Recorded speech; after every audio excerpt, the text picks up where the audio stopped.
start speculating about the future. And what we know from the past is that bottlenecks can be quite surprisingly persistent, and technological innovation isn't something that you just turn on like the water on the tap. There were major bottlenecks, for example, in the energy sector prior to the Industrial Revolution. Deforestation created a major problem in China in the 18th century, as well as overpopulation, and they couldn't fix it because they didn't have the breakthrough into coal power that occurred in Europe. So one important lesson of history is that necessity isn't always the mother of invention.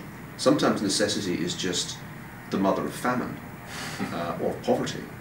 And we shouldn't therefore assume there's an automatic innovation just waiting for every problem.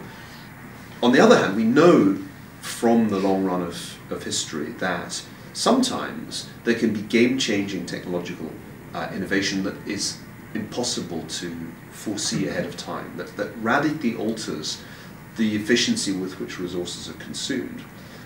Or, what we're seeing at the moment in North America, the fundamentals of supply and demand so raise the price of something that what had previously not been viable becomes viable. I mean, I think North America will be energy self-sufficient within an amazingly short space of time, not only Canada but the United States, because of the availability of natural gas and oil that can be accessed, which previously wasn't possible to access, partly because of price, partly because of technology. So some problems will get solved that have previously looked impossible, but we shouldn't assume that they all will. And I think, for example, there are going to be major problems of food supply in sub-Saharan Africa, where most of the growth of population between now and 2050 is going to happen. And you know, I spend quite a bit of time in Africa. I've travelled there for this book, and I've been there more recently in Zambia. The Malthusian trap exists in some African countries because the institutions are so broken. Plus, we're not absolutely sure we're going to get another green revolution.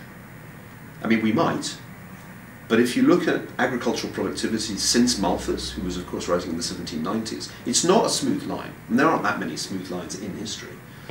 If you go back about 4 years and reflect a little bit on what happened when the financial crisis began, you realize what an absolutely vast task, what an enormous challenge he inherited. This was the biggest financial crisis since the Depression.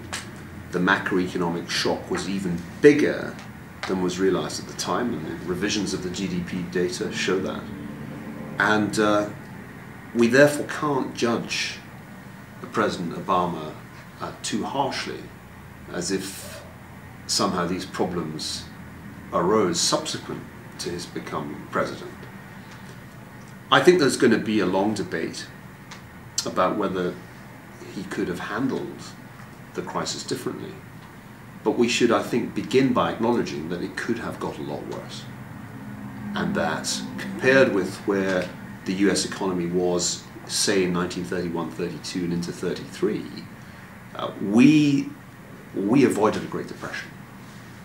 And that wasn't guaranteed. The data for trade, industrial production, asset prices for the world economy were as bad as in the Great Depression down until June 2009. In other words, for the first 6 months of the Obama administration, the economic situation in the world was as bad by any measure as it was in the Great Depression. And then from the summer of 2009 we pulled out. So one question is, why did we pull out of it, and can he claim any credit for that? And I think he can, though most of the credit probably should go to Ben Bernanke at the Federal Reserve, who happily, and almost uniquely among major figures in the financial system, understood the history of the Great Depression and knew pretty much what he had to do